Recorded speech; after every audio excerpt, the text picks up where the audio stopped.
a todos e a todas, bem-vindo ao canal da Nexo Social, aqui no YouTube. Hoje vamos estar fazendo essa live com o título Entendendo o Transtorno do Espectro Autista.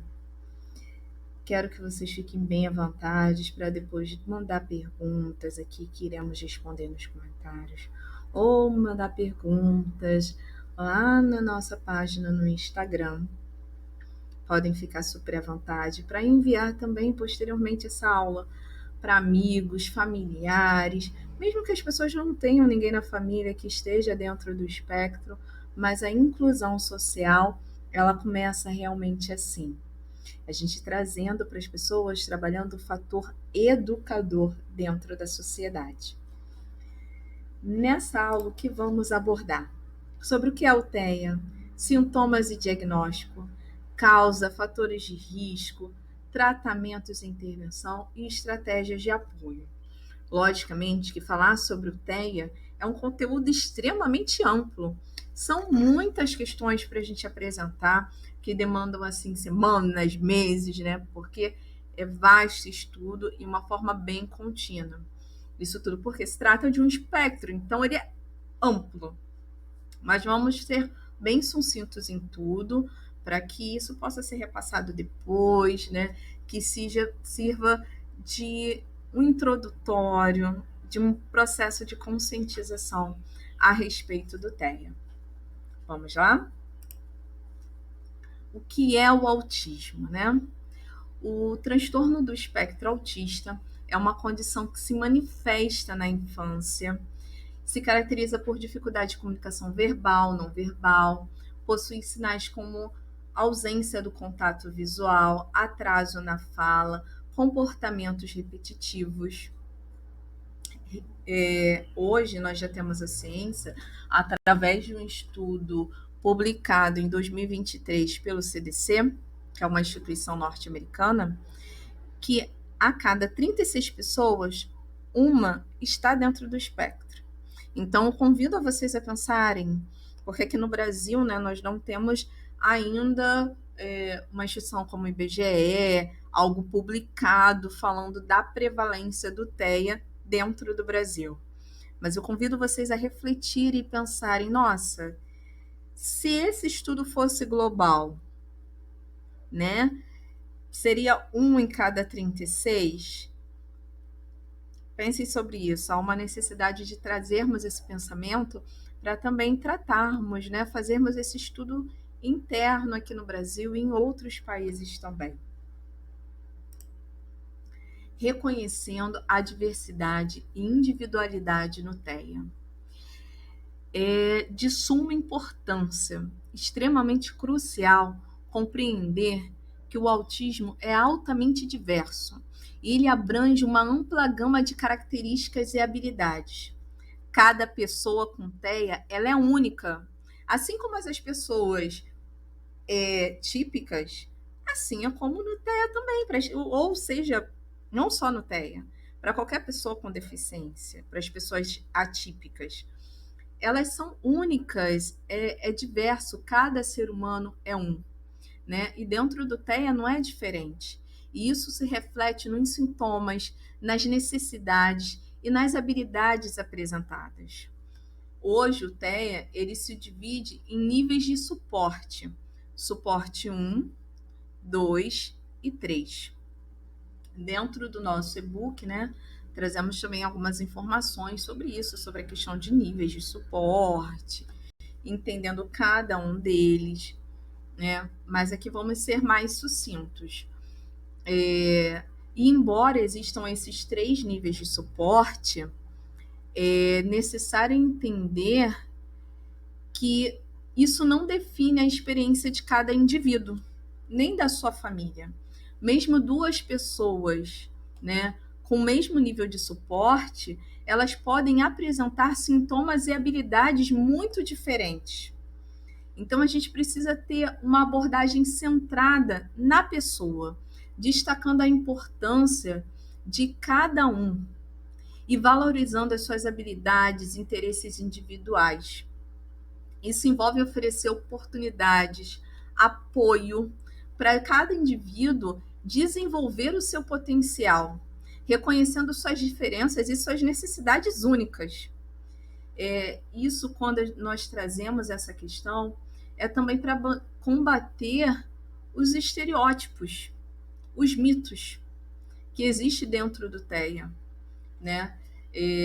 Isso tem muito dentro das comunidades, até mesmo do autismo, onde às vezes a gente encontra no Instagram, né, em redes sociais, as pessoas falam: nossa, mas o suporte 1 é levinho. Não existe essa questão de levinho.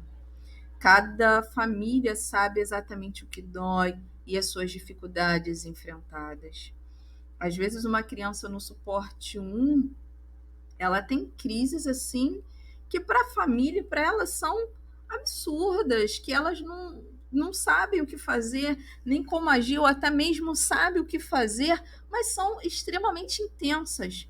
Onde muitas das vezes a criança, dentro do suporte 2, a família leva, sabe, como poderia dizer, a grosso modo, tranquilamente.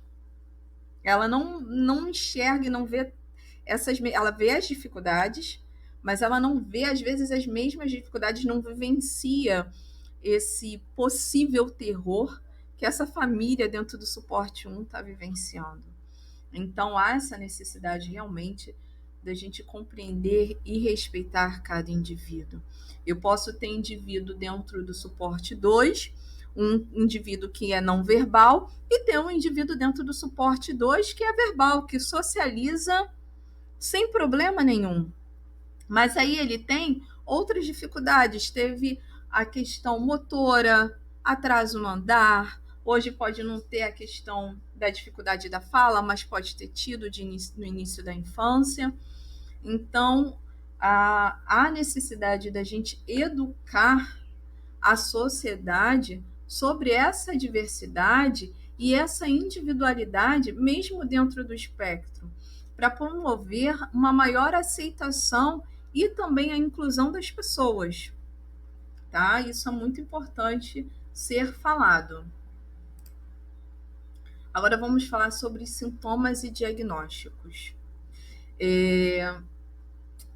Dentro do TEA, nós podemos ter a dificuldade da comunicação, da interação social, comportamentos repetitivos, né? E isso é enfrentado assim, de dificuldade não só para a pessoa, mas também para a família, né? Atrasos na fala, dificuldade em entender e usar a linguagem verbal e não verbal de forma adequada, a dificuldade em compreender linguagens faciais, linguagem corporais, as interferências sociais, né? Então, o indivíduo com TEA pode encontrar dificuldade de interagir e relacionar com seus pares, né? Isso inclui a dificuldade em manter uma conversa, compreender emoções, expressar empatias, e esse sobre empatia é importante trazer, não é que a criança, que a pessoa, ela não seja empática, ela só não consegue demonstrar. Vou trazer um exemplo. Morreu um bichinho de estimação, né? E todo mundo sofrendo em casa, e 2 crianças dentro do espectro e dentro do mesmo nível de suporte. Uma chora, né? Apresenta aquele momento ali de tristeza, breve tristeza, de 20 minutos. No outro já tá dando gargalhada, parece que nada aconteceu. A outra criança vira e pergunta: agora a gente vai adotar outro pet, né? Vamos ter outro bichinho. E enterra aquele bichinho com a maior felicidade, porque tá ali colhendo flores, é algo esplêndido para ela. Essa mesma criança, a primeira criança que pega e deu aquela breve lágrimas, foi brincar, riu, se divertiu o dia inteiro.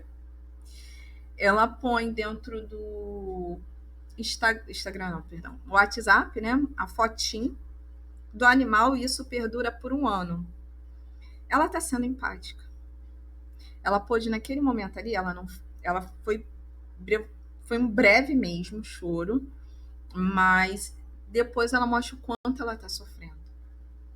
Da mesma forma, já tem casos onde a criança pega e sabe, digamos que trazer novamente um, um bichinho, um pet de alguém falece, né, de alguém próximo, terapeuta, um exemplo, e dentro desse processo da terapia tá lá, a criança não fala para outro, poxa, seu pet faleceu, mas olha a fala que a criança começa a reproduzir com a terapeuta. Eu tenho gato, eu tenho cachorro, eu tenho hamster. Nossa, eles fazem isso, fazem aquilo. Eu gosto muito. Sabia que eu tive um pet que morreu? Eu tive um gatinho que morreu, eu tive um cachorro que faleceu. A criança começa a trazer exatamente para mostrar empatia. Olha, eu sei que você está sofrendo, mas ela demonstra de uma outra forma, que às vezes ninguém vai notar, vai passar despercebido, mas ela está sendo empática. Às vezes a gente está ali naquele momento, mãe, muito atribulada, chorando, né? Quantos pais não têm crises de estresse, né? Imenso, e tá ali e acha, caramba, meu filho nem liga. Mas naquele momento ali, do nada a criança calou a boca, parou a crise e ficou quieto. A criança não só ficou assustada, mas ela entendeu que aquele silêncio dela, aquela quietude, também era um respeito, uma forma de empatia contra você. Daqui a pouco você vê do nada, tipo, parece que ele esqueceu que não liga, mas ele vai te dar um beijo, um abraço, você nem notou que aquele beijo e abraço era por causa do que havia acontecido anteriormente. Mas às vezes, por não ter essa questão da verbalização, fica difícil até para a gente mesmo notar. Mas a gente precisa estar muito sensível por todas essas questões, todas essas pistas, né? Que as crianças, que as pessoas dentro do espectro nos trazem. Tem a questão dos comportamentos repetitivos. Muitas pessoas com TEA apresentam padrões de comportamentos repetitivos e interesses restritos. Às vezes é só aquela brincadeira, né? Quero falar sobre trem. E a criança só fala sobre trem. E você não consegue trocar de assunto. Quando é outro assunto, ela não interage, ela não fala, mas fala sobre trem, vai falar assim durante horas, vai falar sobre inglês, sobre vídeos, e a criança vai interagir, que é uma beleza, mas sobre qualquer coisa que não se trata dentro desse universo restrito dela, ela não se interessa, ela não fala, né? Ela não mantém um contato, porque o interesse dela é somente sobre isso. Dentro desses comportamentos, né, repetitivos, nós temos o balançar do corpo para frente e para trás, o bater as mãos, alinhar objetos, né, fixar o olhar ou ter, né, aquele apego a objetos, né, a interesses específicos. E dentro desse processo, agora falando sobre o processo de diagnóstico, perdão, gente, ainda sobre sintomas, esses são só alguns, tá? Dentro do e-book, eu listo aí mais de 20 sintomas. E pode isso, assim, bem leve, tá? Bem assim, bem rápido, porque pode ter muito mais. A gente tem o andar aqui no... nós temos a questão do não engatinhar. E por aí vai a questão da criança olhar, bebezinha, pequenininha, né? Olha o ventilador e fica girando, girando, girando, girando. E ela acha que no máximo você consegue olhar para aquele ventilador. Né? O choro intenso, né? Nessa questão da eternidade, aquele choro que não passa por nada. Temos a questão do terror noturno que muitas crianças apresentam, né? As questões sensoriais. Então, é muito amplo, mas aqui eu fixei em vocês nesse porque é realmente algo muito breve, né? Só uma questão de elucidação mesmo. O processo de diagnóstico, né? Ele pode incluir a observação do comportamento, do desenvolvimento da criança, entrevista com os pais, cuidadores, coleta-se informações a respeito do histórico médico, do desenvolvimento, além de testes, né, avaliações. Porque normalmente como isso acontece? É, muito desse processo de diagnóstico, ele começa na parte escolar, tá? Não que não aconteça antes, a gente sabe que pode acontecer antes desse início. Tem crianças aí recebendo diagnóstico com 1 ano e meio, 1 ano e 8 meses, e é super aceitável porque a gente precisa trabalhar muito essa questão. A questão do diagnóstico precoce também, tá? Isso é importante para que possa se começar a trabalhar os processos de intervenção e conseguir alcançar benefícios para essa criança nesse desenvolvimento. Então, quando a gente tem a questão do diagnóstico tardio, não que, na fase adulta recebeu o diagnóstico, não vou fazer nenhum processo interventivo. Não, não é isso. Tá? Na fase adulta, eu também preciso de processos interventivos, até porque eu tenho que pensar na questão da pessoa se tornando uma pessoa idosa, ela não vai deixar de ser uma pessoa dentro do espectro com o tempo, mas para eu trazer para ela qualidade de vida e para ela conseguir trabalhar os fatores que até aquele momento ela não conseguiu, né?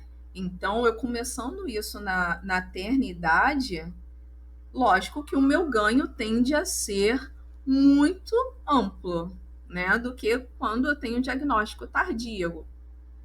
E a pessoa já vai crescendo se conhecendo, a família conhecendo e sabendo como interagir, né, e como incluir aquele indivíduo da forma social, familiar e para a comunidade, né?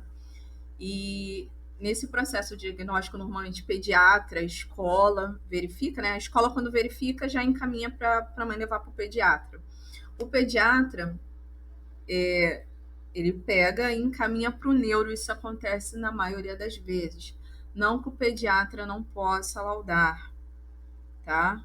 Mas a gente sabe que é de praxe ele encaminhar para um psiquiatra ou para um neurologista fazer a conclusão do laudo. Alguns neuros e psiquiatras recebendo, né, esse indivíduo fazem o caminhamento para avaliação neuropsicológica, tá? Que normalmente é um psicólogo, né, com especialização e faz essa avaliação, que normalmente ela tem duração aí de 5, 6 semanas, até 10 semanas, né? Tem locais. Não é algo que, se falando, não é um custo muito acessível, né? Mas é um processo que, quando a criança faz esse processo de avaliação, ele tem ali trazendo várias coisas, não somente sobre o TEA, mas alguns outros transtornos que possam ter, e às vezes não está sendo visível, né, para os pais e para aquele profissional que só está vendo a criança ali uma vez ao mês.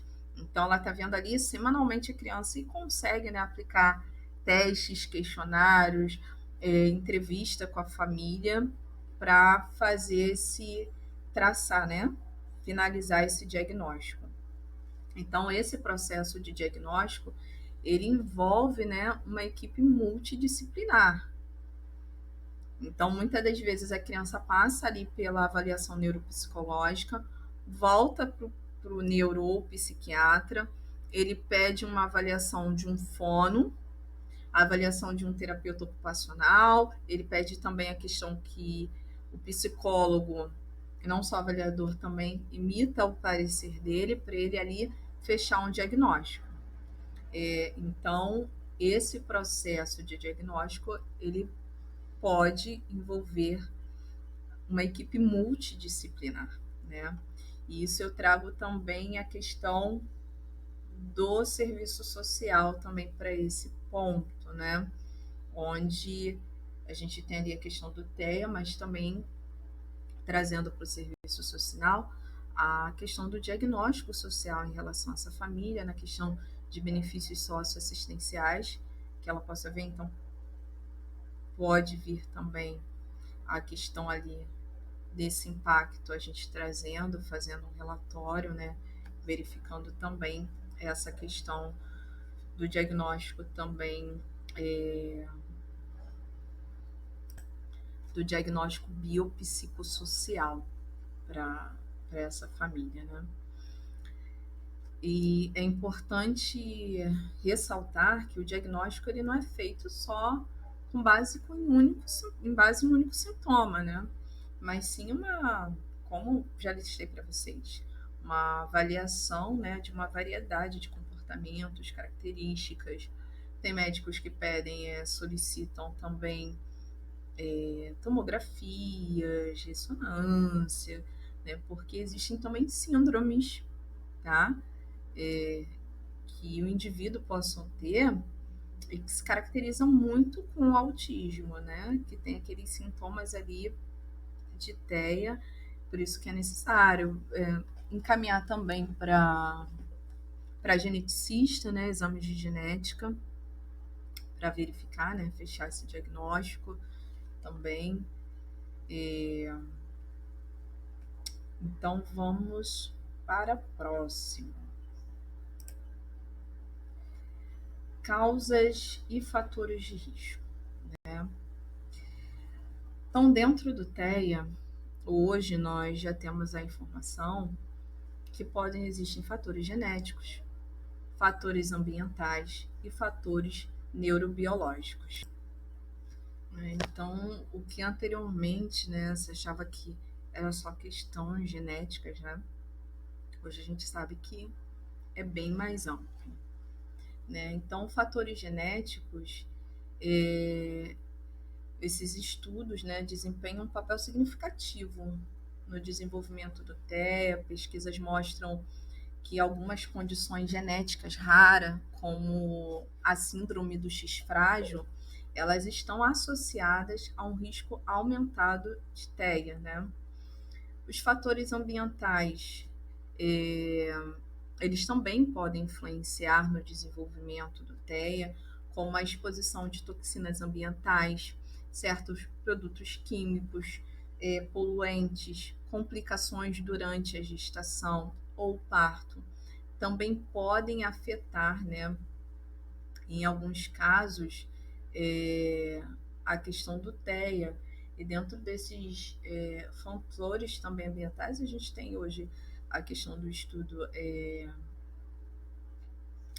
a diferença de idade, né, entre os pais. Isso pode ser um fator ambiental presente, né, onde a gente tem o histórico familiar, necessita ter sempre a. Então, continuando a questão dentro desses fatores ambientais, né, com uma grande incidência de infecções aí, às vezes urinárias durante esse processo. A gente já tem estudos demonstrando a questão da hiperemese gravídica também durante o processo gestacional, né? Isso acontece, enfim, durante o processo gestacional, que é quando a mãe ela vomita muito, né? Tem intensos vômitos, tem gestante que vomita intensamente até a hora do parto. Então é também um fator ambiental que pode acontecer, né? Que entra que pode produzir. A gente também tem o caso de estudos aí já mostrando a questão do Zika, né? Da Zika, a gente tem aí, não, era só, algum tempo atrás, não, é só microcefalia. E aí a gente já sabe que existe também o estudo da incidência, do número de crianças, né, que as mães tiveram Zika durante o processo gestacional e a criança, né, tem TEA. Né? Isso é uma realidade. Então, tudo isso são fatores ambientais e muitos outros, né, que podem desencadear, né? E mesmo sendo no final da gestação, pode ocorrer. Tem também os fatores neurobiológicos, né? Que está associado às diferenças no desenvolvimento do cérebro. Então, onde a gente tem estudos de neuroimagem que mostram as diferenças na estrutura e na conectividade cerebral em pessoas com TEA. incluindo áreas do cérebro relacionadas à comunicação, socialização, processamento sensorial. Vamos para o próximo. Tratamento e intervenção do TEA, né? Então, normalmente esse processo, né, as abordagens dentro do transtorno do espectro autista, a gente tem as terapias comportamentais, terapias educacionais, as intervenções médicas. Então, dentro das terapias comportamentais, né, a gente tem aí a aplicabilidade da ABA, né, muito utilizada pelos psicólogos e outros terapeutas que trabalham dentro do TEA, né, e infinitas outras terapias. Essas terapias, elas visam ensinar as habilidades sociais, tá? De comunicação, comportamento, por meio de técnicas, né? Estruturadas ou recompensas positivas. As terapias educacionais, muitas pessoas com TEA se beneficiam muito com isso, né? Porque elas adaptam o ambiente, né, de aprendizado para atender às necessidades individuais da pessoa com TEA. E isso inclui programas, né, educacionais especializados, PEI, então, plano de ensino individual maravilhoso, né, também os PECs utilizados, né, os cards ali dentro desse ensino educacional, nossa, vale muito a pena, o ganho é imenso, né? Então a gente tem aí terapeutas educacionais, né, para fazer esse processo, né? O pessoal aí da pedagogia trabalhando amplamente, né, com isso. Temos também as intervenções médicas, né? Podem incluir aí a questão de medicamentoso e acompanhamento em si, né? Porque em alguns casos, né, a gente tem a pessoa com TEA com hiperatividade, ansiedade, dificuldade no sono, né? E aí as pessoas podem, os médicos, né, os profissionais, podem ver a necessidade da introdução de um processo medicamentoso, né? E para isso precisa ser um médico. Hoje a gente tem também a questão de outros medicamentos, né? De um outro processo que a gente pode deixar para um outro momento também falar sobre isso, como a questão da cannabis, outros medicamentos, enfim, que são utilizados dentro para as pessoas, né, que estão dentro do espectro. E tudo isso é muito importante também, essa intervenção precoce e personalizada, né, que é fundamental mesmo. A gente trazer esse processo diagnóstico positivo, né, esse tratamento mais cedo possível. Isso não é só o cuidado com a pessoa com TEA, mas também o cuidado com a família, né? Então vamos falar agora, né, sobre as estratégias de apoio para a pessoa com TEA. Então a gente tem aí estratégias no campo da educação, comunicação, a vida cotidiana e a sociabilização, né? Socialização. Então, dentro da educação, né, ambiente de aprendizagem, ele precisa ser totalmente inclusivo, né, para garantir que esses ambientes eles sejam realmente inclusíveis e acessíveis para a pessoa com TEA. Isso pode incluir a implementação de estratégias de ensino diferenciadas, adaptação curriculares, apoio individualizado para atender às necessidades de cada aluno. E isso é muito importante, de cada aluno, sempre lembrando que existe essa individualidade. Não é porque funcionou com esse que vai funcionar com outro, que eu vou usar o mesmo campo de estratégia, que às vezes não vai. Às vezes o que um precisa não é o que o outro vai precisar e precisa adequar, né? Por isso a necessidade de estudo, a necessidade de profissionais preparados, né, para trabalhar no processo de intervenção com cada de forma individualizada. E isso só se consegue com o quê? Como eu disse antes, com estudo, conhecimento, se aprofundar dentro da área, né? A comunicação, né? Voltando ainda, nem indo para a comunicação, ainda dentro da educação, né, tratando sobre a questão de profissionais qualificados, isso é processo de treinamento, tá, gente? Isso é aqui na Nexo, enfim. A gente também faz palestras para ambientes educacionais, para as famílias, mas existem diversos cursos, diversos livros, né? É, pós-graduações voltadas para a área. Então, é necessário se qualificar, porque quando você está aqui, você pensa assim, não é só o processo de comunicação dentro da educação. Isso também a gente pensa que esse processo de educação, ele tem o objetivo de reduzir a ansiedade. Porque se a criança está ansiosa, vou chegar, um exemplo, eu cheguei, né, a criança chega dentro do ambiente escolar, não sabe aonde colocar a mochila, não tem local adequado, e ela precisa ser visual. As pessoas com TEA são muito disso também, muito do visual. Precisa ter aquilo dali, sabe? Muito restrito, muito certinho, aquela rotina. Então, às vezes, a implementação de um quadro de rotina, você chega, o que, que você faz? Você fala oi, você guarda sua mochila aqui. Às vezes, até colocar no chão, né? Dentro dessa sala, o caminho, né? Para a criança fazer uma fita colorida que ela vai saber onde ela senta, onde ela lancha. Às vezes na mesa assim de lanche, né?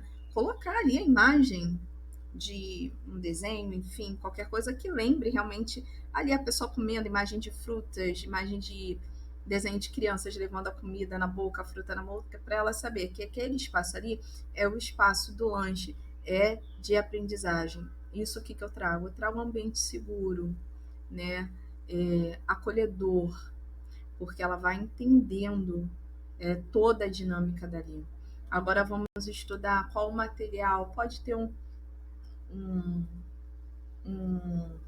um painel, né, com tudo ali direitinho, falando, olha, tal horário é isso, depois faz isso, e sempre também com auxílio visual de imagens, né, que essa criança vai conseguir visualizar, ela não vai só ler, ela vai visualizar, até porque às vezes está em processo de alfabetização, não sabe ainda ler, mas o visual ela consegue identificar.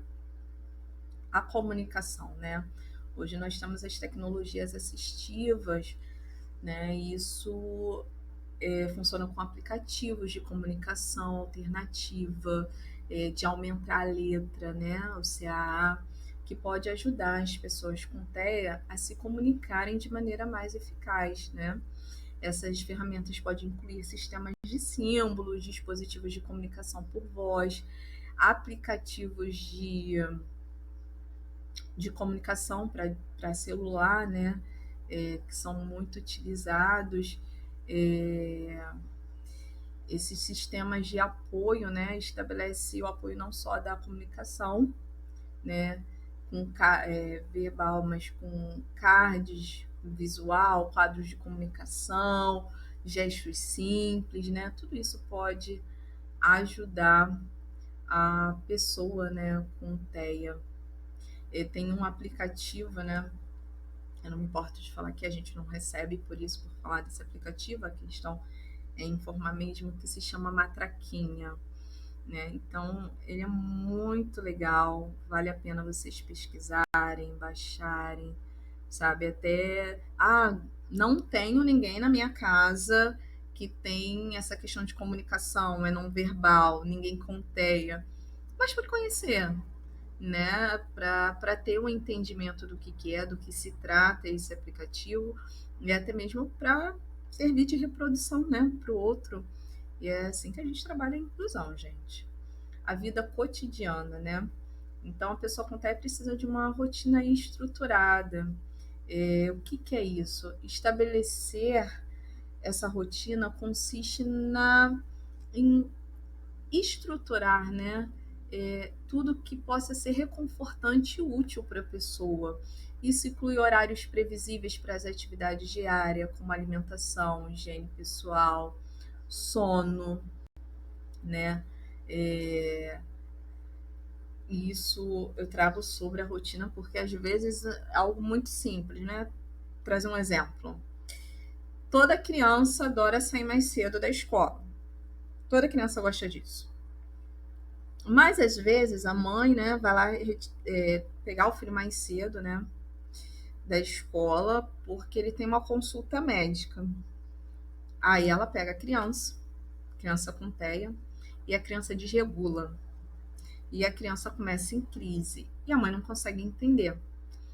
E às vezes a crise, né, acontece exatamente porque ela não concluiu o ciclo. Qual era o ciclo? Ela precisava ficar até o final da aula. Então, isso desestruturou toda a rotina dela. Eles precisam desse cumprimento, né? E isso é real. Eu vivenciei isso e depois, né, a criança verbaliza, olha, eu queria lanchar, né? Quando tudo passa, né? E nesse caso é uma criança verbal e faz terapia e tudo. E o que que aconteceu? O que que houve? Não, minha mãe me tirou da escola antes do horário.